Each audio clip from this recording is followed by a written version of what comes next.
What is going on, my people? Welcome to another sick and lit edition of Wrestle Shade. We are back in the building talking our third episode of Pose Season 3, The Trunk.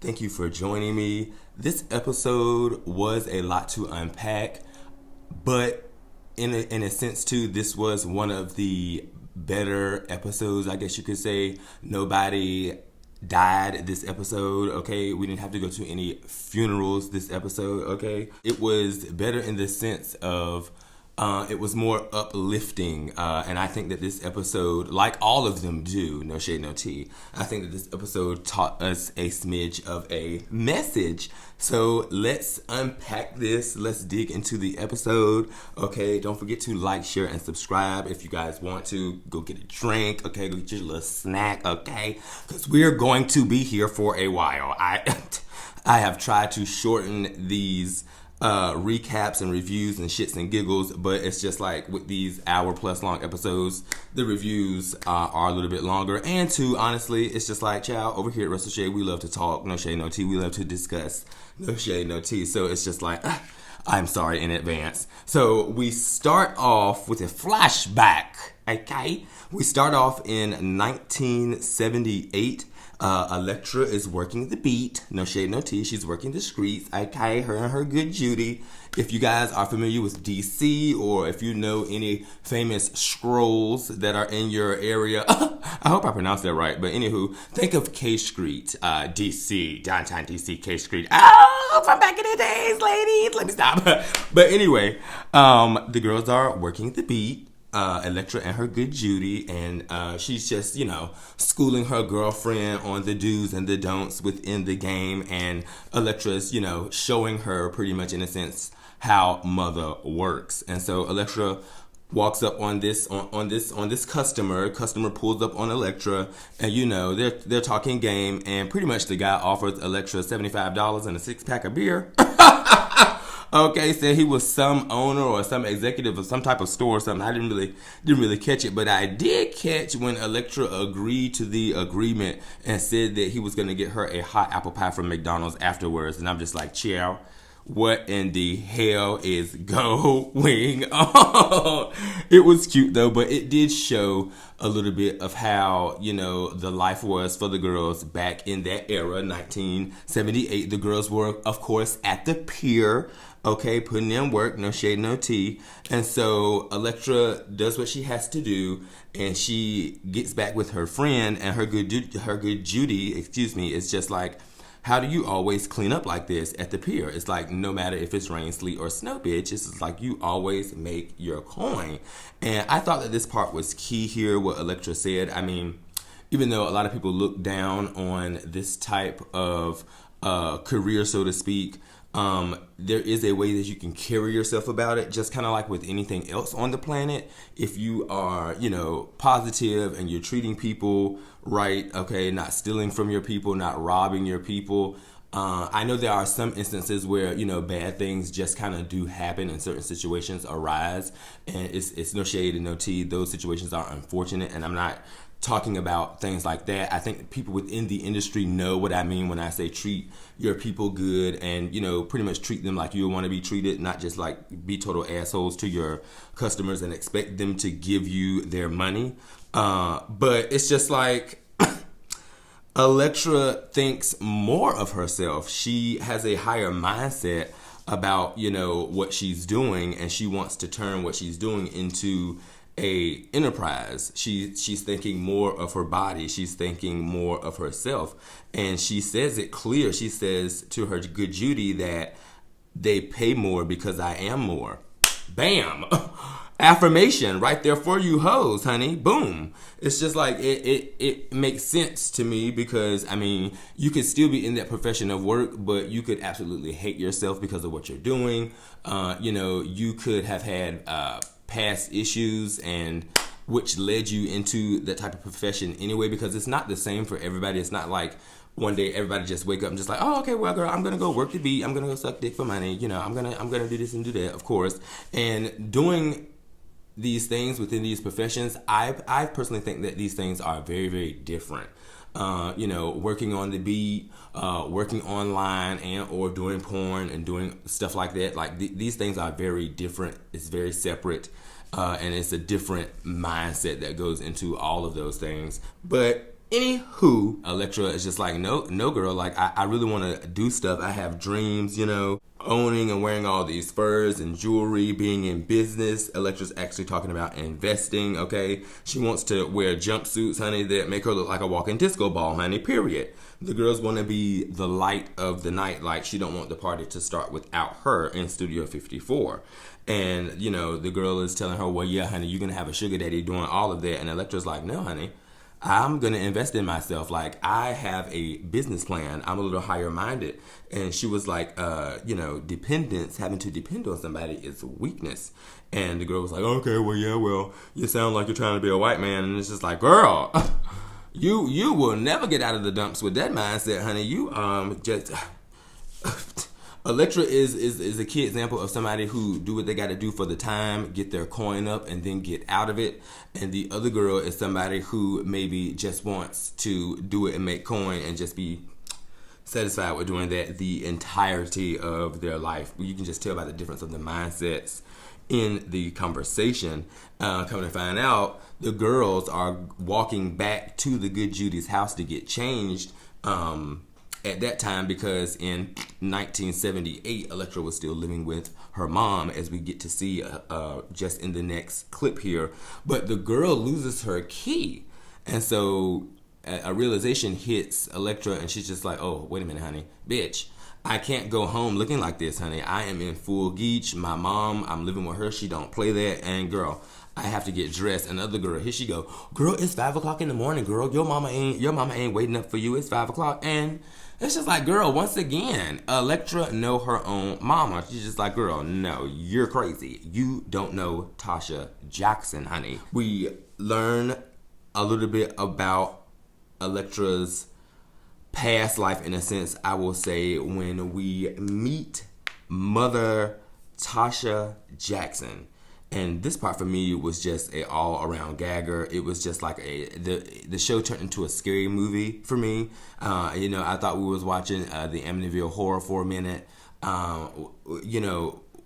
When Elektra walked into the house, snuck into the house, and tried to get upstairs, it was just like, bitch, is this American Horror Story, bitch? What is going on? Because you got this mama here, and she's just like, Dwayne, what are you wearing, boy?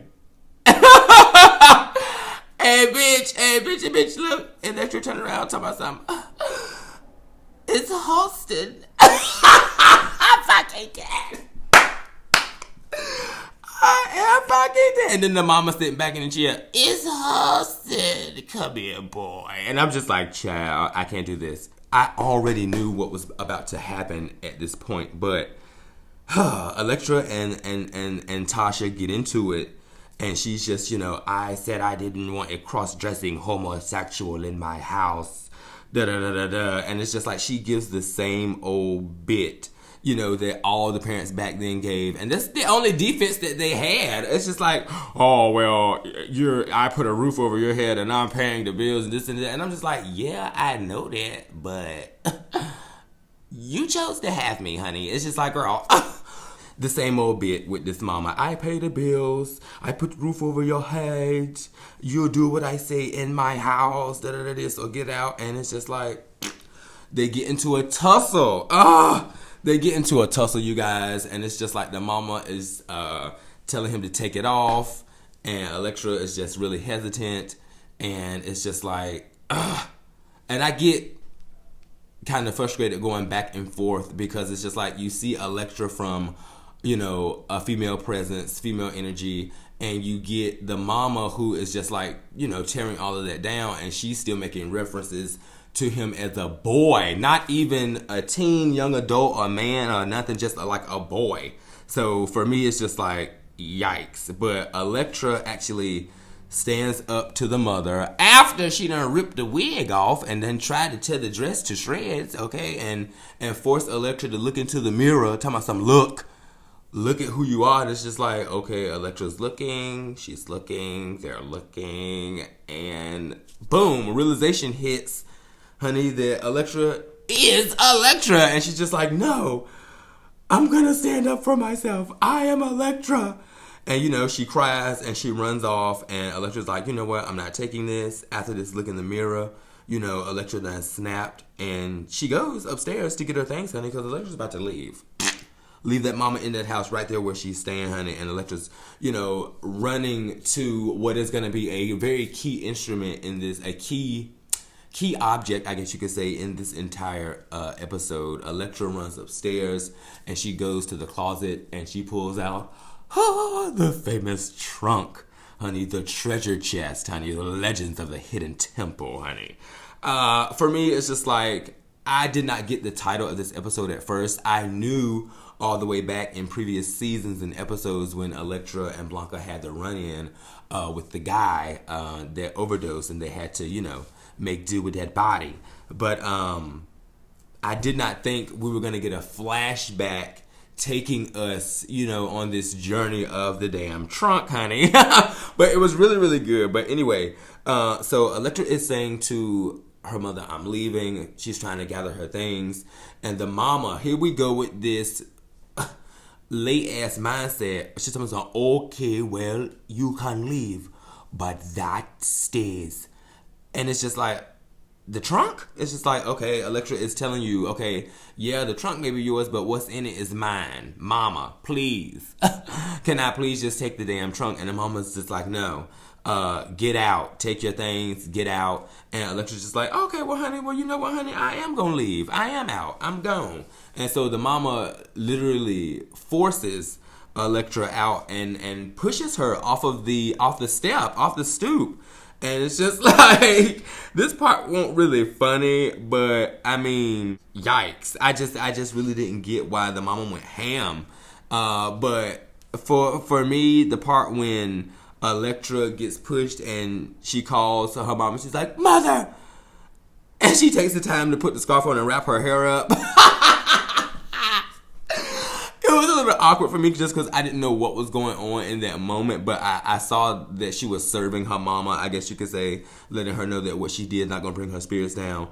But she wraps her hair up and then she gets her lipstick out to put on her lipstick. And she says, this is who I am, honey. Farewell, mother dear. And she served her. It was in a nice, nasty way. She didn't put her hands on her mama. They didn't actually fight.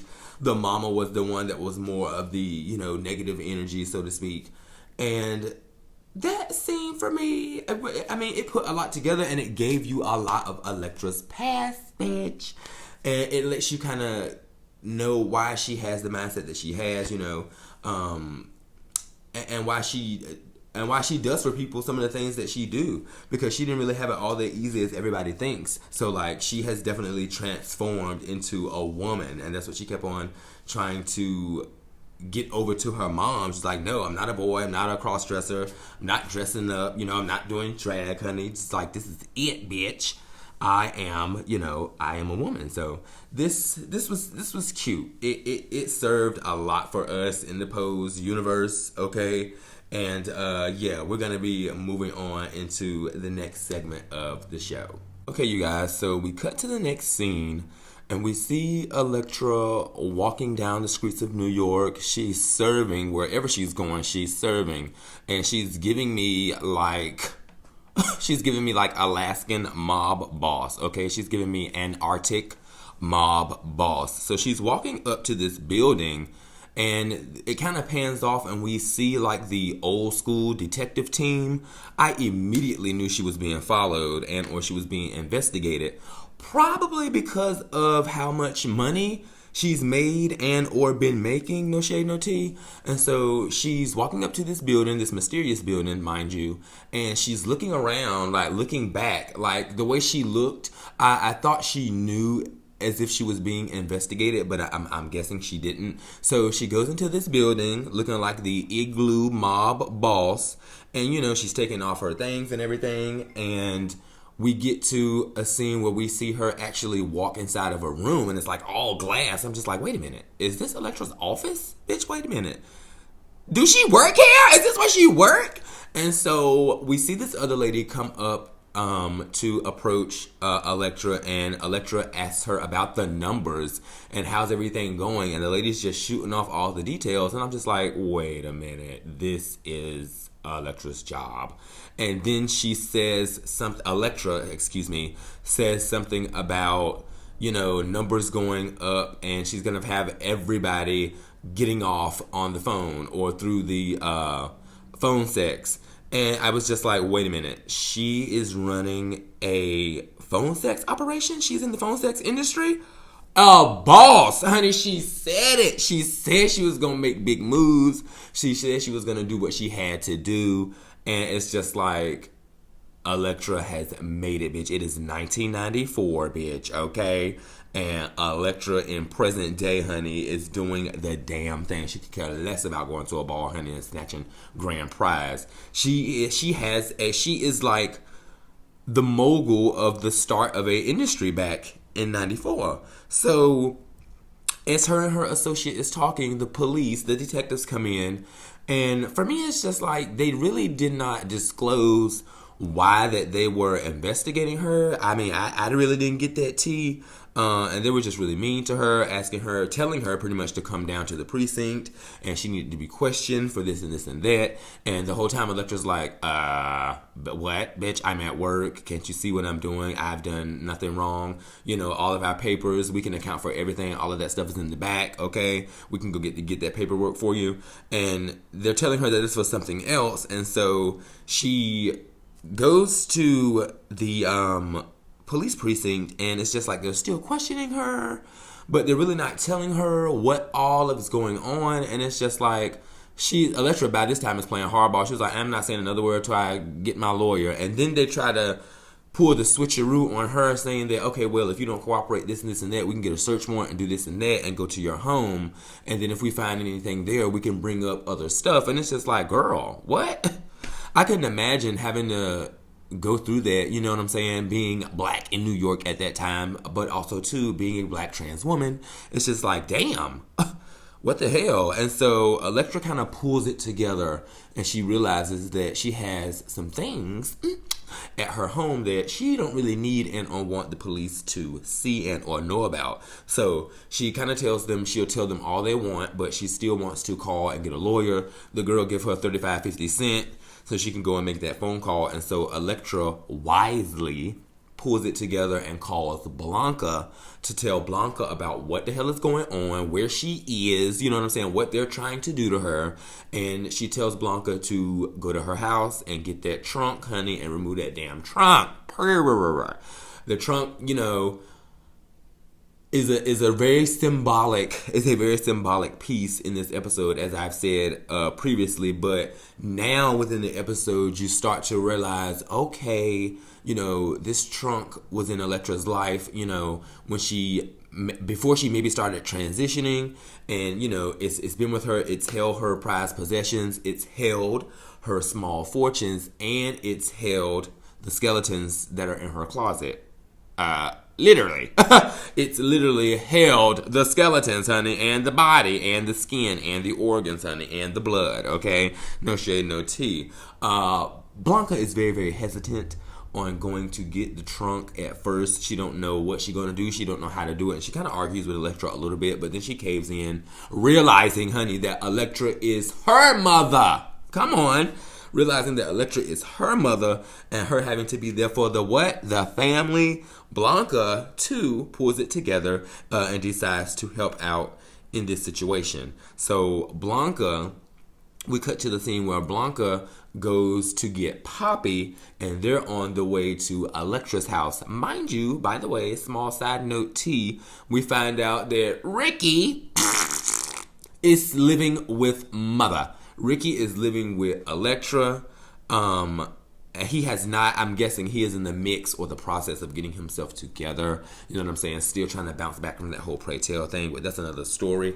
Hopefully we can answer maybe a smidge more of that for next week's episode involving pray tell. But anywho, so we have Blanca, Ricky, and Poppy all at Elektra's house, standing, staring in front of the trunk. And the boys are like, okay, you needed to call us to come and get this. Like, you could have probably picked this up your damn self. What's going on here, honey? What's here? They start noticing the smell of things, and the smell ain't too pleasant. And so Poppy and Ricky try to move the trunk, and it's just like, girl, this thing is heavy. We're going to need you to tell us the truth about what's going on. And so Poppy is kind of probing. Poppy uses the whole family bit, the whole family aspect, blah, blah, blah. We need to know, Lord.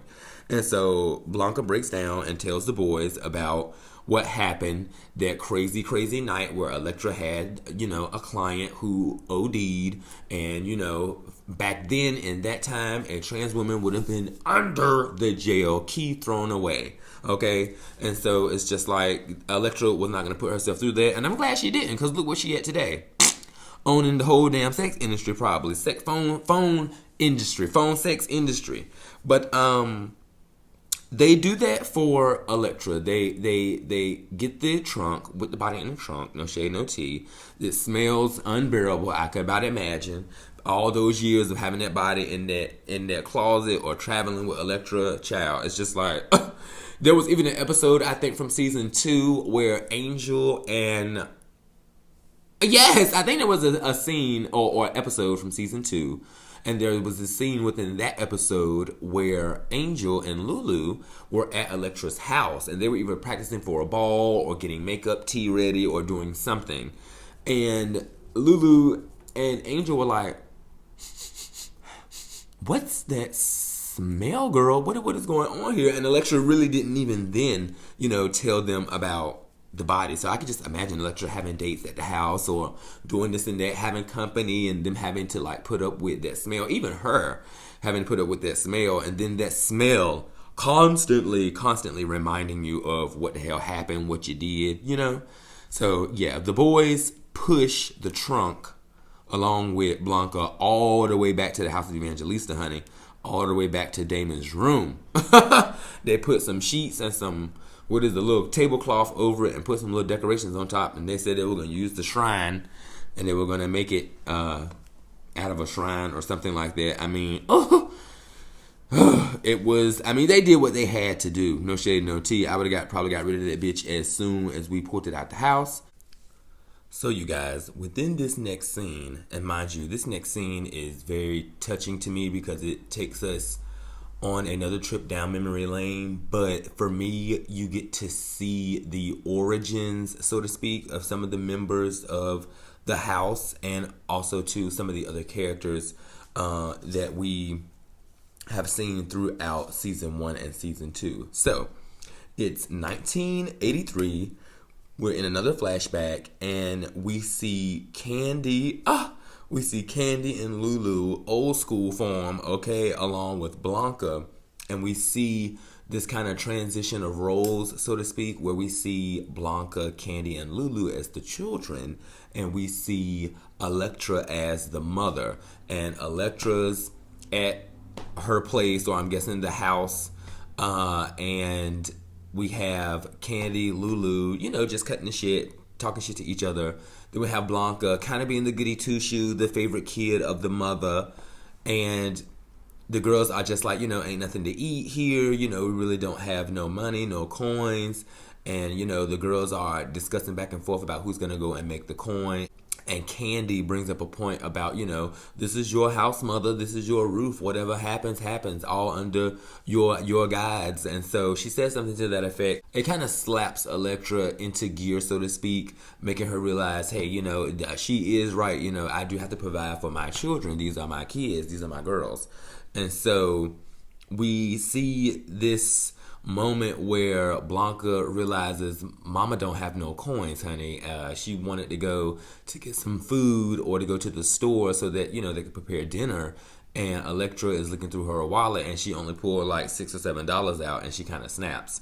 And so this is where we see Blanca kind of offer herself to go to the pier to make money for the family. It is something that the girls just had to do back then in the day because, a lot of jobs, even though that the girls were qualified for the jobs and we could definitely have handled them, it was a lot of discrimination going on against transgender women and LGBT period back then. No shade, no tea. So we kind of see this moment where Elektra's like, no, daughter, you don't have to go to the pier, you know. She kind of secretly offers up either Lulu or she secretly offers up either Lulu or Candy, but it's like you can see in this moment where, you know, Blanca and Elektra do have a type of connection, and that is really, really good to see. And she tells Blanca no, not to go to the pier. She's like, you know, mother's got to do what a mother's got to do.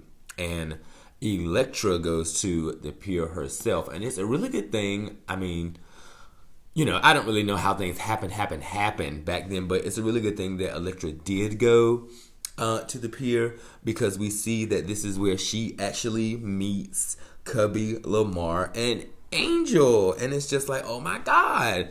It kind of reminded me of this scene within Paris is Burning about the pier kids, and you know, this interview that is done with this very, very young guy over at the pier, and he's telling you about his family. He kind of takes you into his life, you know, and how he lives at the pier, and what kind of the things that they have to do. And so I immediately thought of that scene within Paris is Burning, and I automatically attribute it to this, because you saw Angel, you know, a younger Angel as a boy, and you saw Lamar, you saw Cubby, and you really saw this bond between those three, and they protected each other, you know, they looked out for each other, and they made sure neither one of them went hungry. And so I just thought that this was really, really good to see. Of course, we get to see Chubby. Like I said earlier, it was really good to see Candy too. And so within this whole thing, you have Elektra, you know, walking up to them, questioning them, kind of asking them, you know, what are you guys doing here? You're really, really young. And you could tell that Elektra saw something within the kids.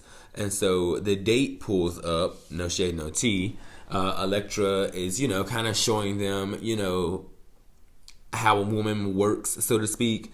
And the guy's just like, oh yeah, well, you can bring your friend too. And Angel is gearing up, ready to go, because, you know, the girls are needing and wanting to make money. And Elektra thinks about it. She's just like, I can't do that. So Elektra is like, tell you what, honey. She writes her address down and gives Cubby, Lamar, and Angel the address to the house where Candy, Lulu, and Blanca are. And so the kids were like, oh my god, thank you so much. What do we call you? You know, like, what do we say when we get there? And she's just like, call me Mother.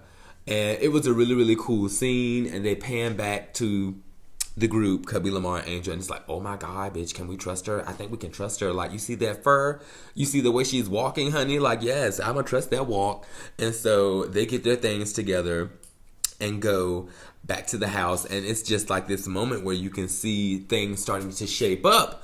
You can see how everything came together, you know what I'm saying, with the girls, with the kids. And so it just really gives you the aspect of family. It was really, really great to see this scene. It put a lot together for me, because it just lets you know the upbringing of the girls and how they came up. And so without a doubt, without a doubt, for this scene, it was just like Mother Elektra always provides, bitch. No shade, no tea. It was really, really hot. This was a really, really hot scene. Moving along in the episode, we get to this type of redemption type of scene for Elektra, where you have the entire house there with Mother, and, you know, the kids are kind of still going on about money, coins, things they want to do, and stuff like that. And Elektra is thinking about ways that they could do stuff without having to continue to sell their bodies and steal and do all of these things. And so she brings the ballroom scene up in an aspect, so to speak. But before then, she has a realization of her needing to complete one final task before she can move on into motherhood, so to speak. And also, too, this is what I'm thinking. Elektra says to the kids, you know, get your things together. We're going to retrieve what's rightfully mine. And so I think I was automatically thinking about, okay, this is like somewhat of another flashback. And so we're talking about the trunk, because at this point, the trunk was still at the mother's house, held captive, honey, ain't it, in the closet. So she gets the entire house together, the whole gang. They go to the mother's house. She walked up to the mother's house. She's like, oh my god, this bitch got air conditioning. She was gagging that her mom had AC, honey. And so the gang climbs up to the window to remove the air conditioning and go through the window to, I'm guessing, unlock the door so that Elektra could get in. Because I can't see Elektra climbing through no window like that. Elektra and Blanca get the trunk, and Elektra sees that, her things are still there. Everything is just like they left it. She's got her coin there. It was a coin stash there. Blanca is looking around, and Blanca sees this picture of Elektra and her mother. Excuse me. Sorry. Every time I talk about that mama, I always want to refer to Elektra as a boy because I'm about to bring up the picture that Elektra is in with her mom as a boy. And so Blanca kind of sees that, and she kind of sees the connection there. And Elektra's like, girl, give me this picture and come on, we can get this stuff and get on out of here. So they get down the steps. I'm thinking they're going to get out of the house scot-free, and boom, Tasha Jackson, the mother, honey. She is in the hallway, like, ready for action. Elektra is stopped by the mother, and they talk for a little bit. Elektra is just like pleading her case, saying that I just came to retrieve the rest of my things. You don't got to worry about me again. I need these things. These are mine. And boom, you don't want to fuck with me no more. You really don't have to. And so the mother is still talking cash money shit, degrading, downplaying, and just being very, very disrespectful about the entire situation. And so Blanca steps in, and Blanca's like, hold on, I know Elektra. She's great. She's my mother. She's taking care of me. And that made the mama gag a little bit, but still, the mama just did not want to get it through that tight-ass, thick-ass skull. And we get to a point where you think that the mom is realizing, the power of Elektra and just the good things that Elektra has done throughout her life. And so Elektra is just like, Mom, I could have been here to protect you. I am ferocious. Even though I've transitioned into a woman, I could have still been here for you. You just wanted me to be a damn man, and that's not what I truly am. And so it's just like, you think the mom is going to come around because she says that she has these new neighbors and they're constantly watching her, and she's, putting out there that she's afraid, but she just don't want to admit that she needs her daughter in her life. No shade, no tea. And so Alexa's just like, okay, well, honey, we could work something out. We can maybe start seeing each other. I could come over here more.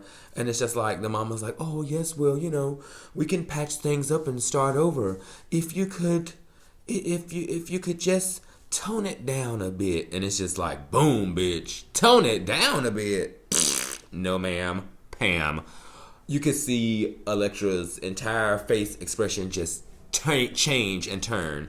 You could see Blanca just kind of like, oh shit, bitch. And it's just like Elektra kind of explodes. It's just like, no, tone it down. I'm the one that I need to be turning it up. Honey, this is me, and I'm not going to conform. I'm not going to tone it down just so that we could try to coexist, or that so we can have a better relationship. You as a mother should be wanting to connect with me, period, regardless of what I am, regardless of what I have transitioned into. So for me, it's just like, that was the nail in all of the coffins. Okay, this was our metaphysical funeral. Okay, the mother is pretty much dead to Elektra.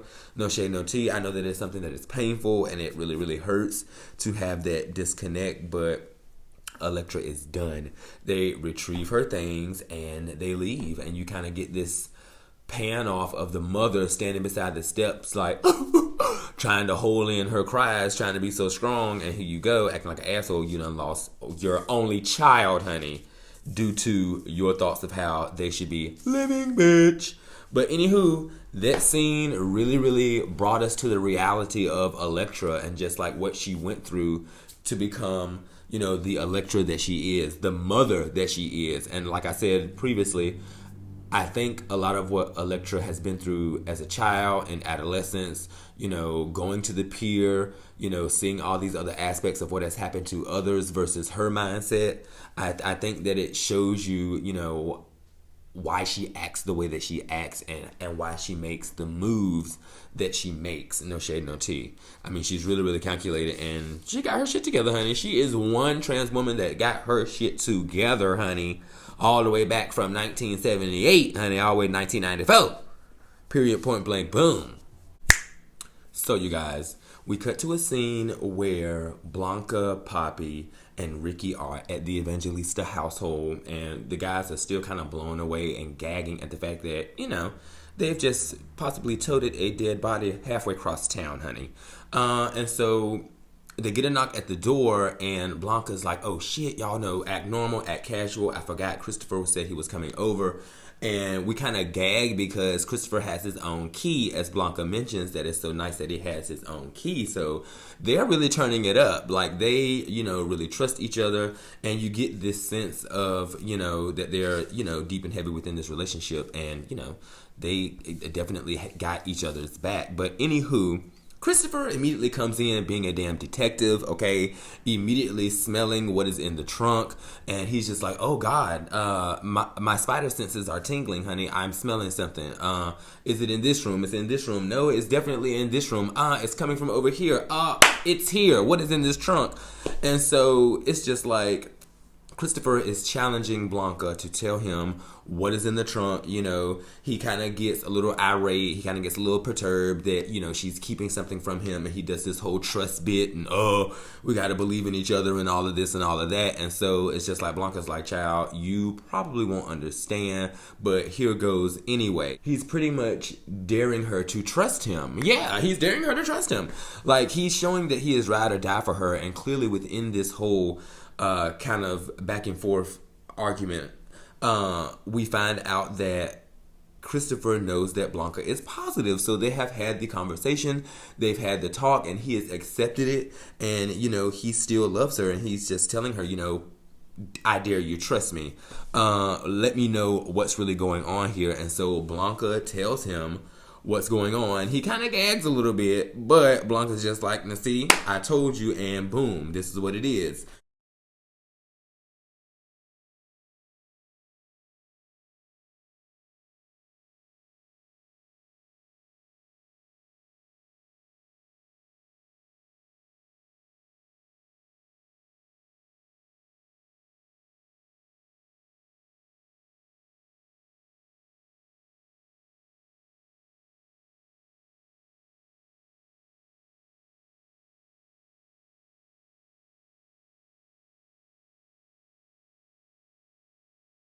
Boom. We cut to a scene where Elektra's bail is set. Blanca and the boys get a call to come and bail Mother out. No shade, no tea. And boom, thanks to Blanca and Christopher mostly, Mother is out of jail. The bail is paid, okay? And we hit another flashback in 1983. And so Elektra's just riding, thinking about this flashback, and it takes you to a time where the kids think that they're actually getting ready to break in somebody's house, and Candy is calling out all the orders. Okay, Lamar, you take this room. Chubby, you do this, you do that. And it's just like, Electra's like, no, girl, we're not robbing this house. This is our house. She's like, girl, I got the keys. They're right here.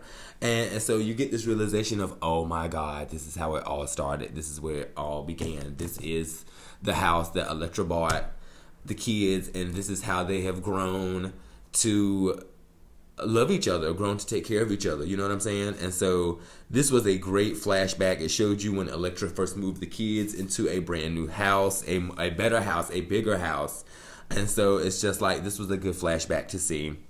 So we get to where we got to go to drop the body off. Okay, Elektra and Blanca, they're both at this dock, so to speak, having this realization.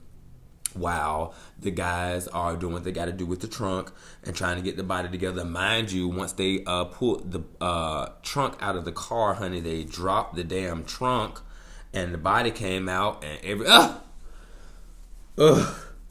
that scene was crazy. I have to put up with that smell the whole time. It's just like, child, y'all better be glad y'all asses ain't get caught.